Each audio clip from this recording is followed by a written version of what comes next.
네, 저희 3부죠. 오늘 어떤 뉴스 굉장히 기대되는데요.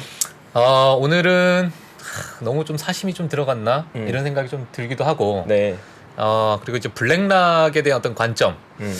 블랙락이 보는 내년에 어떤 섹터는 뭐가 있을까? 관심 있네요. 그런 부분을 한번 가지고 나왔습니다. 오늘 정희서 이사님의 관점과 또 한번 같이 비교해 보시면서 많이 알면 알수록 좋으니까 뭐 많이 도움이 되실 것 같고요. 저희 야후 파이낸스 가셔서 일단 지금 선물 시장이 어떻게 됐는지 먼저 체크 한번 하고 가도록 하겠습니다. 네, 화면 한번 보여주시면요. 자, 선물 시장입니다. 자, S&P 같은 경우에서 마이너스 0.25% 하락을 보여주고 있고요. 다우는 마이너스 0.18%, 나스닥은 마이너스 0.37%. 네, 이렇게 지금 전체적인 좀 하락을 좀 보여주고 있는 상황이다라고 보실 수 있을 것 같습니다. 어제 시장이 뭐 깜짝 반등을 해서 그거에 대한 어떤 소화분인지는 모르겠지만 한번 보시면 될 것 같고, 자, 맵도 한번 먼저 보고 가시도록 하겠습니다. 네. 제가 오늘 뉴스 중에 가지고 나온 이야기가 있는데, 마이크론, 뭐 아마 뉴스 보셨던 분들은 다들 아실 거라고 좀 생각이 들고요. 마이크론이 실적이 좋지 않고 감원 이슈가 좀 있습니다. 네, 제가 뒤에 가서 이제 말씀드리겠지만 전체 2023년에 10% 정도 감원을 한다.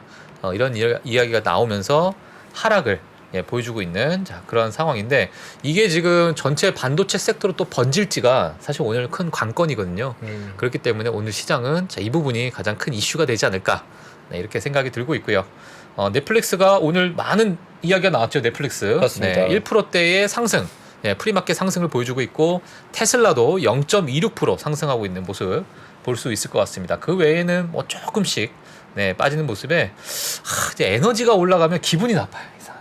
이게 갖고 계신 분들은 정말 축하드리지만, 에너지가 올라가면 또 나머지들이 좀 빠지는 경향이 있으니까 이러한 부분으로 지금 맵이 흘러가고 있다 보시면 될 것 같습니다. 오늘 제가 준비한 내용 보시면서 한번 시장 같이 보도록 하겠습니다.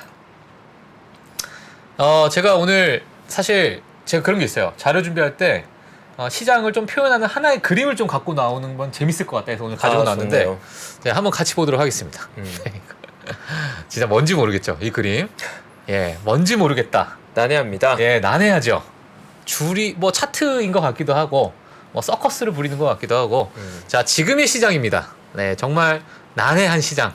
뭔지 모르겠다. 뭐 올라가는 건지 떨어지는 건지 구불구불하기도 하고, 그런 시장을 한눈에 또 표현한 게 아닌가. 자, 이렇게 좀 제가 생각이 들어서, 자, 오늘은 화백 박 팀장 하나 이렇게 가지고 나왔습니다. 이거 근데 약간 이거 아트 페이퍼처럼 굉장히 감각적인데요. 괜찮죠? 저는 영감을 좀 얻고 있어요. 영감 얻고 있어요 지금? 네.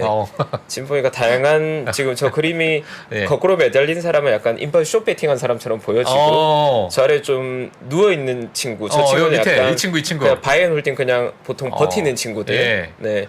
지금 오른쪽 친구는 이제 좀 약간 추세 타는 친구들. 아주 잘 그렇죠. 표현되어 있는데요. 외발 자전거 타고. 아주 떨어지면 끝인 거죠, 얘는. 아주 그냥 레버리지 쓴 거죠. 감각적입니다. 곱하기 3. 그렇죠. 배팅하고 있는 그렇죠. 거죠. 이제 죽는 거죠. 이제 가다가. 멋진데요. 알겠습니다. 자, 다음 화면 넘어가도록 하겠습니다. 지난 시장의 리뷰. 자, 어제자 제가 이제 시장을 가지고 나왔는데요. 일단은 섹터별로 한번 보시도록 하겠습니다. 어제 의류 산업에 관련된 섹터가 5.3% 정도 올랐고요. 전기차 섹터가 또 4.7% 올랐습니다. 그 외에 2018년도에 IPO 했던 그러한 핫 종목들이 또 4.4%. 그래서 어제 같은 경우에는 사실 어떤 반등장에서 가벼운 종목들, 그리고 앞서서 전기차들의 어떤 변동성이 너무 컸기 때문에 그런 부분에 대한 어떤 상승분, 그런 부분이 좀 나왔다라고 보시면 될 것 같고요. 자, 이어서 인터넷 섹터, 항공주, 그리고 반도체주, 자, 이런 반등을 좀 보여줬다라고 보시면 될 것 같고요. 그 외에 전반적인 어떤 강보합을 나타낸 섹터이기 때문에 전체적으로 어떤 흐름이 있는지 좀 보시면 될 것 같습니다. 참고로 최근에 이 상단에 있는 이 섹터들이 오르락 내리락의 폭이 정말 큽니다. 그렇기 때문에 눈에 아마 많이 익으실 것 같아요. 그래서 이런 부분을 같이 좀 보시면서 종목도 같이 참고하시면 될 것 같고요. 자, 오른쪽 보시게 되면 뭐 나이키, 어제 다들 아셨던 나이키가 12.2%로 종가 기준 상승했다라고 보시면 될 것 같고, 뭐 샤오펑, 니콜라, 자, 이런 종목들도 큰 상승을 보여줬다라고 보시면 될 것 같습니다. 어제는 전체 150개 종목 중에 121개가 올랐습니다. 29개가 이제 내려갔던 그런 부분인데 펠로톤 떨어졌죠. 예, 그 외에 업스타트 그리고 크라우드 스트라이크 이러한 이제 중소형 성장주들이 크게 많이 떨어졌던 그렇게 크게 많이 떨어지지 않았지만은 그래도 하락세를 좀 주었던 그러한 시장이었다 보시면 될 것 같습니다. 다음을 한번 보시게 되면요. 뉴욕 3대 지수 흐름인데 여전히 다우존스 어떤 저희 가치주들이 많이 있고 금융주들이 있고 헬스케어가 상대적으로 비중을 좀 차지하고 있는 다우존스가 다른 지수에 비해서 그래도 많은 좀 방어적인 성격을 많이 보여주고 있다. 그런 흐름을 좀 보시면 될 것 같아요. 그리고 나스닥 같은 경우에도 마이너스 31.25% 또 기록을 하고 있으면서 여전히 기술주들이 좀 맥을 못 추는 그런 상황이다라고 보시면 될 것 같고요. 제가 오늘 메타 2023년 최고의 경기 침체 방어 주식이다라는 정말 보면서 말도 안 되는 기사구나 이렇게 제가 생각 들면서 또 클릭을 안 할 수가 없었습니다. 혹시 직접 쓰신 거 아니죠? 안 썼습니다. 네. 제가 요즘에 썸네일 잘 만들긴 하지만 네. 여기까지 못 만들어요. 여기까지는 제가 실력이 없습니다. 자, 그래서 어떤 이야기를 하고 있는지 제가 클릭을 또 안 해볼 수가 없어서 좀 가지고 나왔는데 혹시나 좀 관심 있으신 분들은 자, 오늘 의견 참고만 하시면 될 것 같습니다. 참고만 하셔야 됩니다. 자, 첫 번째입니다. 에버코어. 자, 마크 베현이 아마 이분은 많이 아실 수 있을 것 같아요. 제가 가끔 제가 좀 모시고 오시는 그러신 분인데 어떤 이야기를 했냐면요. 주가 하락이 사실 회사의 수익 가치 또는 좋지 않은 지표라기보다는 아직 입증되지 않는 메타버스 기술에 대한 어떤 투자 규모 때문에 하락을 했다라고 얘기를 했습니다. 자, 그리고 2023년 비용 증가에 대한 지침이 시장에 무모하게 들렸기 때문에 투자자들이 불확실성, 가장 싫어하는 게 불확실성이기 때문에 이 정도로 지금 메타버스에 투자할 만한 가치야? 그럼 메타버스의 어떤 실체가 뭔데? 그런 것들이 나오지 않았기 때문에 그러한 어떤 신뢰를 잃은 거라고 표현하긴 그렇지만 불안감 그런 부분 때문에 떨어졌다. 하지만 수익 가치나 어떤 지표들은 그래도 괜찮았다. 이렇게 또 얘기를 했던 부분이거든요. 그래서 참고하시면 될 것 같고요. 그래서 투자자들에게 메타의 주가는 현재 상당히 매력적으로 좀 보이고 있고 170불 정도를 목표가로 이렇게 이야기하였다라고 보시면 될 것 같습니다. 자, 두 번째입니다. 두 번째는 뱅크 오브 아메리카에서 가지고 나왔습니다. 뱅크 오브 아메리카에서 애널리스트가 이렇게 썼는데요. 자, 회사의 비용 절감 조치 발표 후에 최근에 이 기업에 대한 전망을 약간 낙관적으로 좀 선회했다, 좀 바꿨다 이런 얘기가 좀 있었습니다. 그 비용을 최소한으로 유지하고 지금의 페이스북 매출을 보여준다면 2023년 상반기 19% 넘는 상승률을 예상을 하고 목표가는 136불 정도로 본다 이렇게 얘기를 했습니다.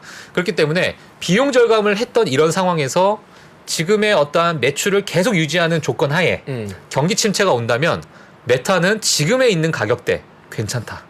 이렇게 좀 보고 있다라고 보시면 될 것 같고요. 경기 침체 시나리오에서 광고 기업에 대한 수익 삭감 가능성이 매우 높지만 2023년에는 동종 업계에 비해서 EPS는 크게 방어할 것이다. 그만큼 이제 퍼가 너무 떨어졌죠, 사실. 가치주 수준은 떨어졌기 때문에 동종 업계에 비하면 메타가 그나마 방어를 할 거야. 자, 이렇게 이야기한 의견이다 보시면 될 것 같습니다. 참고만 하시면 됩니다. 네. 지금 구독자분께서 상당히 예리한 질문 주셨는데요. 혹시 저 기사가 만우절에 작성된 건 아닌지 검증해 달라고 하시는데 만우절은 아닌 걸로. 아닙니다. 네, 알겠습니다. 팩트인 걸로. 기사가 나온 건 팩트다. 네, 알겠습니다. 제가 이거 기사 만들 때 술 먹지도 않았습니다. 네, 이게 상당히 예리한 맨정신으로 만들었습니다. 맨정신으로. 네, 감사합니다. 알겠습니다. 팩트 체크 됐고요. 네, 팩트입니다. 팩트. 지금 떠 있군요. 멀쩡합니다. 네. 자, 골드만삭스 의견입니다. 골드만삭스는요, 메타의 강세는 비용 절감만이 유일한 무기가 아니다. 이 이상의 더 많은 무기가 있다. 이렇게 표현을 했습니다. 제 개인적인 의견이 아니고요. 골드만삭스 의견입니다. 자, 틱톡과 같은 짧은 영상에 투자한 메타의 성장에 기대를 하고 있다. 이렇게 얘기를 했고요. 제품군 전반에 걸쳐 대규모 잠재 고객에 계속 초점을 맞추고 있고 이러한 부분에 어떤 성장세를 맞추고 있기 때문에 사실 다 이제 단순한 비용 절감만이 메타의 어떤 턴어라운드 할 수 있는 요인은 아니다. 그 외에 더 많은 성장세를 가지고 있다. 이렇게 보시면 될 것 같습니다. 자, 그 중에 하나가 뭐냐면 짧은 영상들이죠. 그리고 메시지, 그리고 전자상 거래, 증강현실, 그리고 소셜 네트워크죠. 이런 부분에 있어서 지난 어떤 소비 습관, 이 부분이 아까 말씀하셨던 저희 정희석 이사님께서 어떤 광고, 에드테크 기업 이런 부분과 또 연결되지 않을까 조심스럽게 그렇게 생각을 좀 하고 있고요. 목표가는 165불 이렇게 선정했다라고 보시면 될 것 같습니다. 골드만삭스가 후하게 줬어요. 목표가를. 네. 자, 다음 넘어가도록 할게요. 이거 마지막입니다. 자, 도이치뱅크에서는 사실 메타에 대해서 긍정적으로 보지 않았어요. 긍정적으로 보지 않았고, 그래도 약간은 좀 비관적인 의견을 갖고 있었는데, 메타가 뭐 일시적인 어떤 시장의 문제를 해결했을지는 모르겠지만, 페이스북과 인스타그램의 어떤 역풍은 여전히 남아있다. 이렇게 얘기를 했습니다. 그리고 이제 유럽연합에 있어서, 이제 유럽 이제 당국에서 어떤 규제를 하고 있는데, 메타가 이제 광고 판매를 위해서 액세스할 수 있는 데이터를 제한할 수 있는 규칙을 도입한다라는 뉴스는 아마 뭐 몇 달 전에 또는 몇 주 전에 다들 아실 거라고 생각이 들고 있고요. 이 서비스 약관을 통해서 명시적으로 사용자한테 꼭 동의를 얻어내야 된다. 근데 이 꼭 동의를 얻어내는 과정에서 저희가 누르겠습니까? 잘 안 누르잖아요, 사실. 나는 개인정보를 전혀 나는 이용할 수 있게끔 동의하지 않아. 클릭을 하고 있기 때문에 이런 부분이 여전히 뭐 잠재적인 뭐 여전히 남아있는 악재다. 이렇게 볼 수 있을 것 같고, 이런 부분 때문에 페이스북의 어떤 타겟팅, 광고에 있는 타겟팅은 확실히 둔화될 거다. 네, 이렇게 보면서 목표가는 125불. 네, 이렇게 볼 수 있을 것 같습니다. 제가 이거를 다 보면서 가장 슬펐던 게 뭐냐면 모든 목표가가 제가 샀던 가격보다 다 아래예요. 그래서 188이죠. 뭐 좋든 안 좋든 다 제 아래 가격이다. 이게 저의 팩트였습니다, 사실. 그래서 뭐 준비는 했지만 슬펐다. 그래서 아팠다. 뭐 이 정도 보시면 될 것 같습니다. 너무 아파하지 말길 바라겠습니다. 자, 다음 뉴스 넘어가도록 하겠습니다. 자, 다음 뉴스는요. 다들 아시는 마이크론. 네, 마이크론 뉴스인데 2023년 10% 감원 예고가 있습니다. 그리고 여기 플러스 이거 정말 아프죠. 보너스 지급을 연기하겠다. 보너스 안 주겠다. 자, 이런 이야기가 있습니다. 아이다호의 본사로 는 마이크론의 직원 수는 약 48,000명. 여기서 10%면 4,800명. 자, 어마어마한 규모죠. 자, 정리해고는 물론 자진 사퇴까지 통해서 감축 목표를 달성하겠다고 이렇게 밝혔는데, 이게 사실 2023년에 예고가 되어 있는 상황이고요. 아직 현재 일어나진 않은 상황이고, 이게 사실은 어찌 보면 PC 판매 어떤 감소, 이런 부분이 또는 둔화되고 있고, 이런 부분에 있어서 매출이 좀 급감하는 이러한 상황이 좀 벌어지고 있는 상황인데, 사실 뭐 앞서서 뭐 반도체 기업의 형님급 되는 인텔, 엔비디아, 퀄컴은 뭐 고용을 둔화 아니면 고용을 뭐 동결시키고 이런 부분이 있기 때문에 사실 뭐 그 반도체 기업에 이어지는 하나의 맥락에서 또 연결되는 부분이 아닐까, 자 이렇게 좀 보여주고 있습니다. 그렇다 보니까 오늘 지금 프리마켓에서 약 4% 정도 하락하고 있는 그런 모습을 보실 수 있을 것 같습니다. 이번에 실적도 좀 안 좋았어요, 사실. 안 좋았고, 보시면 아시겠지만 이 매출적인 부분이 이 분기별 매출이 정말 많이 떨어졌습니다. 그리고 보시면 아시겠지만 여기 영업이익이 마이너스를 기록을 했어요. 가로로 쳐져 있죠. 밑에도 마찬가지로 뭐 당기순이익도 다 이제 마이너스를 기록하면서 이번 분기 정말 좋지 않았다. 자, 그렇다 보니 자 왼쪽에 보시는 매출의 어떤 빨간색 막대 그래프가 정말 진하게, 정말 깊게 아래로 파고 들어가는 그러한 모습을 볼 수 있을 것 같습니다. 그래서 앞으로 향후 이 과거, 자 여기 보이시죠? 이러한 어떤 흐름에 또 다시 이러한 U자형 어떤 매출에 대한 어떤 둔화가 좀 보이지 않을까. 자, 뭐 조심스럽게 예상을 하고 있고요. 제가 이거 보면서 역시 사이클은 사이클이구나 이런 생각을 했습니다. 매출에 대한 사이클에 맞춰서 주가도 비슷하게 흘러가더라고요, 정말. 그렇기 때문에 이거 보면서도 정말 반도체 섹터나 반도체 기업의 어떤 사이클을 무시할 수 없구나. 이렇게 생각이 들었는데, 지금의 어떤 하방 이게 어느 정도 좀 소화가 되면 다시 오를 수 있는 그런 부분이니까, 자 그 부분은 저희 글로벌 라이브 최파고님과 함께 또 저와 함께 같이 이야기해 보시면 또 재미가 있을 것 같습니다. 다음으로 넘어가도록 하겠습니다. 역대급 하락을 보여준 테슬라보다 더 끔찍한 종목들이 있었습니다. 자, 어떤 종목들이 있었는지 같이 보도록 하겠습니다. 제가 이 말씀을 드리기에 앞서서 이미 지금 그거 아세요? 지금 엑소모빌하고 테슬라가 시총이 비슷한 거? 시총이 비슷해요. 예, 비슷해졌어요, 지금. 지금 테슬라가 시총이 10입니다. 12. 네, 근데 엑소모빌이 11이거든요. 네, 오른쪽에 보시게 되면 거의 지금 뭐 왔다 갔다 자존심 싸움하고 있는 그러한 모습이다. 네, 이러한 모습이 왔습니다. 자, 이렇게 보시면은 좀 와닿지 않죠? 네, 조금 더 자세하게 보게 되면 자, 이런 상황이에요. 예, 테슬라를 따라잡은 엑소모빌이다. 네, 지금 노란색이 지금 테슬라고요. 자, 엑소모빌이 하얀색입니다. 지금 만났습니다, 둘이. 네, 견우와 직녀가 만난 것처럼 이 포인트에서 이렇게 만났는데 지금 추세로 봤을 때는 뭐 엑소모빌은 좀 올라가고 있고 테슬라가 좀 급격하게 좀 빠지고 있는 상황이라서 향후 좀 지켜봐야겠지만 지금 현재는 이런 상황이다 보시면 될 것 같습니다. 자, 그러면 테슬라보다 더한 기업들이 뭐가 있나 저희가 한번 볼 텐데요. S&P 500 중에 하락률 11위를 기록을 했습니다.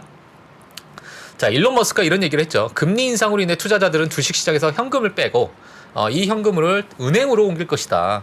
그러니까 지금의 하락은 사실 금리 인상 때문에 이렇게 된 거야. 이렇게 뭐 얘기를 하긴 했는데 그 외에도 여러 가지 테슬라에 대한 압박, 또 오히려 키맨 리스크, 테슬라 일론 머스크의 리스크가 오히려 더 부각이 되는 게 아니냐 이런 이야기가 있을 정도로 현재 뭐 악재가 조금 남아 있는 시장이고요.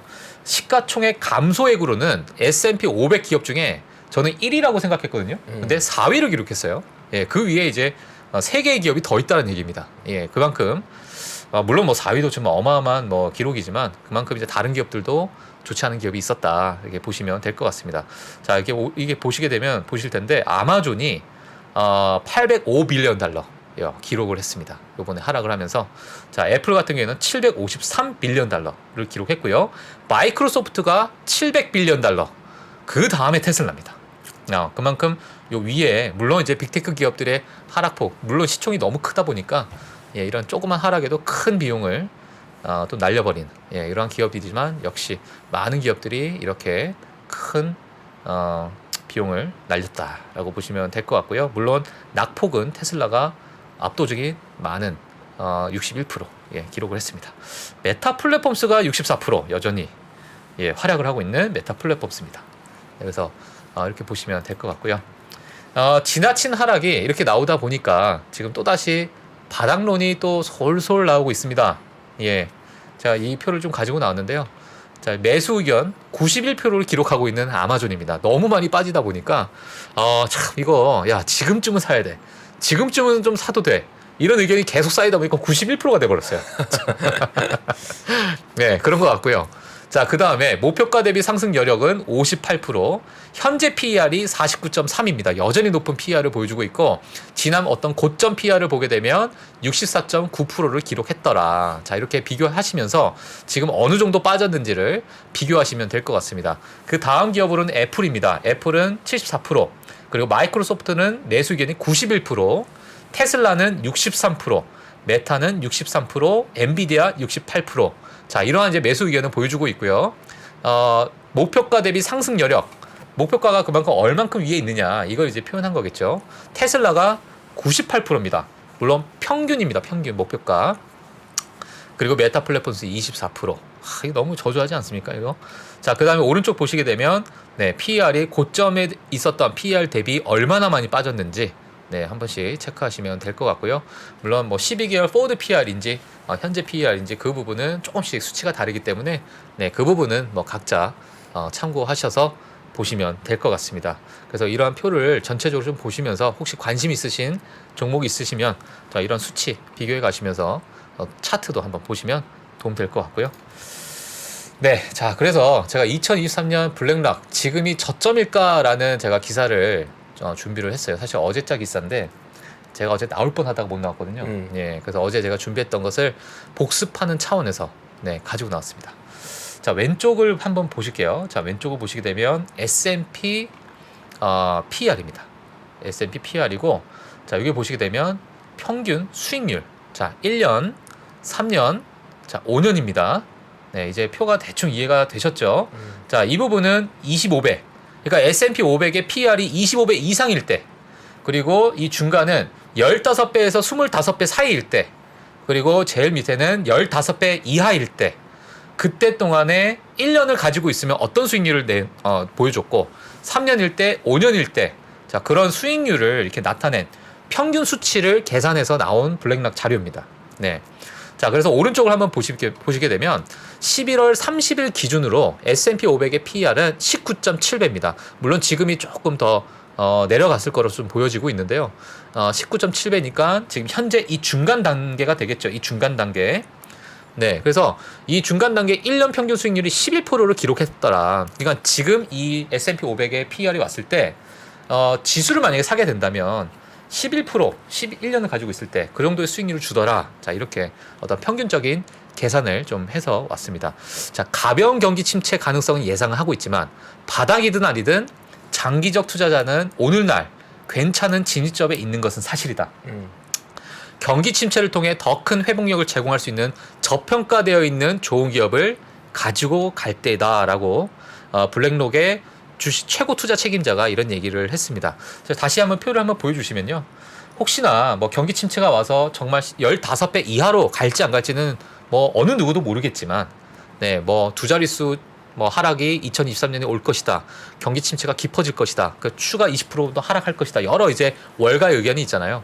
자, 근데 이러한 레인지 안에, 이러한 범위 안에서는 이 정도의 어떤 수익률을 과거에 수많은 경기 침체 구간 동안에 이렇게 줬기 때문에 이런 부분을 보시면서 지금 혹시나 현금을 갖고 계신 분들 아니면 이제 한번 주식을 조금 사볼까 뭐 이렇게 고민하시는 분들은 물론 뭐 바닥이 어딘지 모르겠지만 이렇게 한번 참고사항으로 보시면 좀 도움이 되실 것 같습니다. 네, 그래서 제가 이게 11월 말에 나왔던 자료예요. 근데 이게 블랙락에서 우리는 2023년 이러한 섹터를 본다라고 해가지고 좀 얘기했던 부분이고 제가 사실 과거에 한번 언급을 해드렸습니다.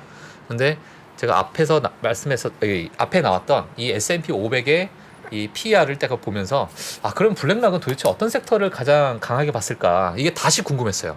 그래서 다시 좀 가지고 나왔습니다. 한번 빠르게 보고 넘어가도록 하겠습니다. 첫 번째는 사이버 보안입니다. 네, 사이버 공격이 팬데믹 이전보다 82% 증가했다라는 거 제가 저번에도 한번 말씀을 드렸었는데, 자, 그렇다 보니까는 지금 사이버 보안에 관련된 이러한 섹터가 탑 프라이오리티, 그러니까 블랙락에서 보고 있는 가장 최고의 선정한 탑픽으로 보고 있다라고 보시면 될 것 같고요.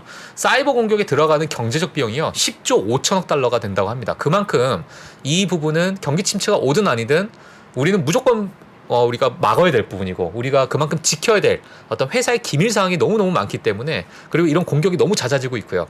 그렇기 때문에 경기 침체 구간에서는 가장 방어적인 섹터가 될 것이다. 이렇게 블랙락에서는 예상을 좀 했다라고 보시면 될 것 같습니다. 두 번째는 로보틱스 분야입니다. 뭐 다들 아시다시피 임금은 계속 올라가고 있죠. 네, 여기 보시게 되면. 그리고 로봇의 가격은 점점 떨어지고 있습니다. 이렇다 보니까 지금 최근에 경기 침체 그리고 공장의 어떤 자동화를 계속 이제 투자하고 있는 그런 아마존 같은 기업들 대표적이죠. 이런 기업들이 결국에는 자동화로 넘어가게 될 것이고, 이러한 수혜는 결국에는 로보틱스 전체적인 섹터에 고스란히 반영이 될 것이다. 자, 이렇게 보시면 될 것 같습니다. 그래서 체크 한번 해주시면 될 것 같고요. 어떤 공급망 체인의 어떠한 순환을 한번 보시면 될 것 같은데, 뭐 최근에 리쇼어링이라는 단어 많이 보셨죠. 그래서 온쇼어링, 리쇼어링, 니어쇼어링, 이러한 네, 이렇게 얘기가 나오면서 국경 내에 위치한 게 이제 온쇼어링이다.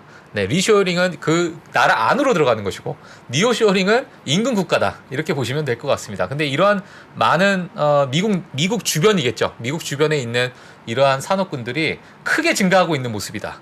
예, 이렇게 되면서 로보틱스, 자동화, 공장의 자동화는 뭐 불보듯 뻔하다. 네, 이렇게 또 예상하시는 분들이 좀 많이 있습니다. 참고하시면 될 것 같습니다. 세 번째입니다. 자, 유전체학입니다. 네, 유전체학은 뭐 임상, 저번에 이제 저희 최파고님께서도 뭐 잠깐 또 언급을 해주신 부분이 있는데, 이런 이제 2상 또는 3상을 앞두고 있는 여러 기업들이 지금 대기 중이다라고 보시면 될 것 같고요.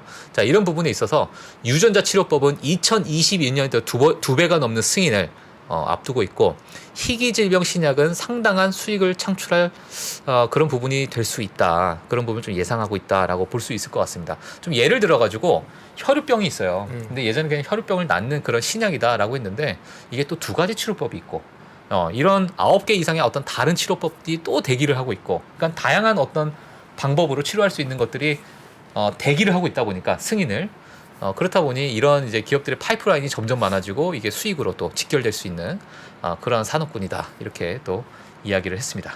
네, 이런 부분 보시면 될 것 같고요. 또 많이 보셨던 부분, 자 mRNA 치료제, 이게 뭐 대표적으로 모더나라고 볼 수 그렇죠. 있겠죠. 예.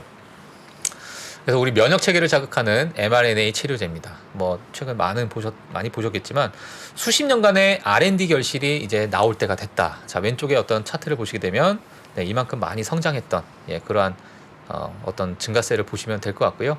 자, 인플루엔자, 뇌암, HIV 등 많은 부분의 어떤 대상으로 하는 강력한 파이프라인이 지금 만들어지고 있다. 그리고 잠재적으로 mRNA 독감 백신은 100억 달러 규모의 시장이다. 이렇게 또 얘기를 하면서 헬스케어가 사실 경기 침체의 어떤 방어 섹터로서 많은 분들이 아실 거라고 좀 생각이 들지만 이렇게 세부적으로 이러한 치료제 mRNA 섹터까지 한번 같이 보시면 좀 도움이 되실 것 같습니다. 자, 인프라 투자는 뭐 다들 아시겠죠. 네, 바이든 정부가 앞으로 향후 2, 3년간 계속 밀어붙이는 인프라 투자 섹터이기 때문에 제가 뭐 길게 설명 안 해도 다들 아실 거라고 생각이 좀 들고요. 거기에 있는 수혜주로서는 뭐 전기 배터리 버스, 또는 항공 관제 시스템 현대화, 또는 철도, 그리고 앞서서 제가 저번에 또 말씀드렸던 통신, 5G 이런 부분이 앞으로 좀 수혜 섹터로 좀 보고 있다. 자, 여기 플러스 전기차 섹터도 있었어요. 근데 하지만 전기차 섹터는 뭐 다들 아시기 때문에 오늘 생략을 하도록 하겠습니다. 자, 오늘 그래서 이렇게 준비한 내용 같이 봤고요. 자, 이 블랙락의 뭐 2023년 섹터들 어떻게 보시죠? 공감됩니다. 네. 네. 뭐 블랙락이라고 하면 많은 구독자분들 익숙하시겠지만 전 네. 세계에서 어쨌든 자산 배분 전략이 있어서 가장 뛰어난 하우스고 전 세계에서 가장 거대한 자금을 운용한 하우스죠. 네. 뭐 iShares라는 전 세계에서 가장 큰 ETF 브랜드를 가지고 있기도 하고 총 자산 규모가 운용 규모가 거의 뭐 1경이라고 표현하죠. 네. 대한민국 사이즈 한 지금 기준 한 5배, 6배 정도 규모. 어마어마하죠. 예.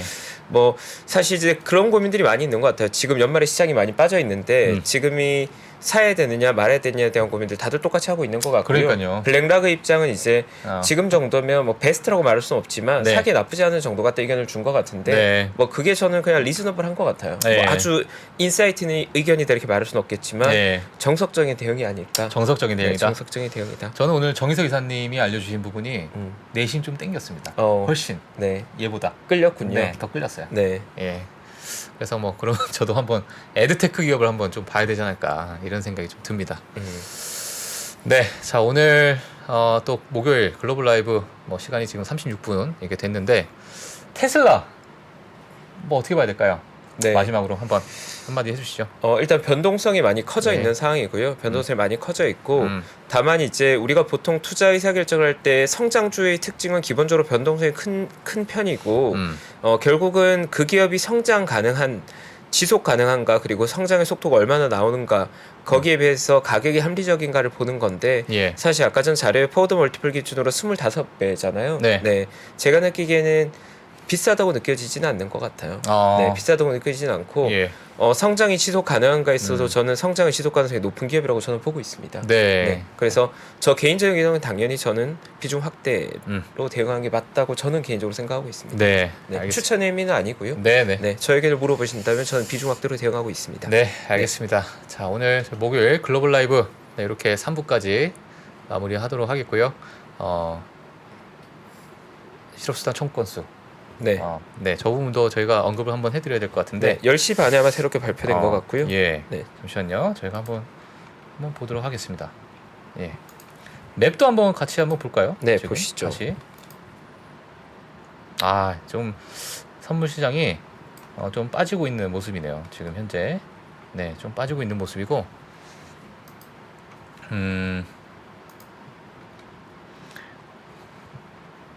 네, 지금 저희 지표가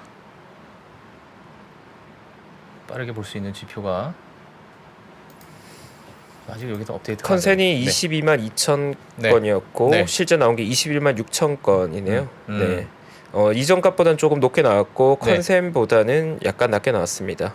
네. 기본적으로 뭐 사실 최근에 경기 고용에 관련된 걸로 보는 것 같고 실업수당 청구수가 생각보다 적다는 게 또다시 이제 결국은 또 금리 인상 자극한다는 논리인 것 같고요. 예. 뭐 사실 좀 반복되는 느낌은 좀 있는 것 같아요. 네, 지금. 이 매크로 지표 자체의 이벤트는 사실은 지금 선물에 영향을 주고 있긴 한데 개장했을 땐 충분히 소화 가능한 정도이지 않을까.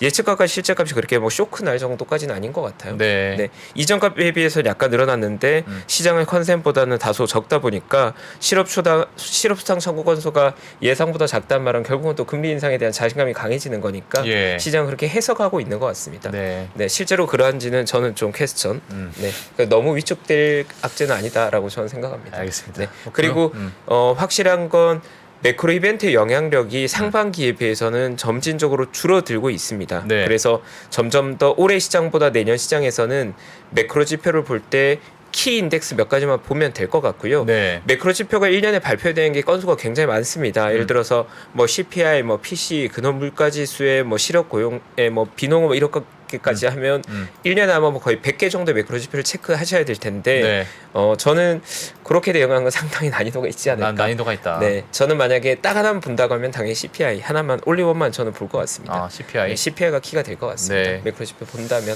알겠습니다. 네. 네.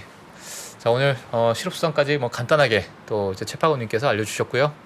저희는 내일 금요일 글로벌 라이브 9시에 찾아뵙도록 하겠습니다. 네. 자, 지금까지 또 시청해주신 여러분 감사드리고 오늘 4,500명 넘게 또 오셨네요. 예. 자, 내일 또 뵙도록 하겠습니다. 오늘 여기서 저희는 마치도록 하겠습니다. 감사합니다. 감사합니다.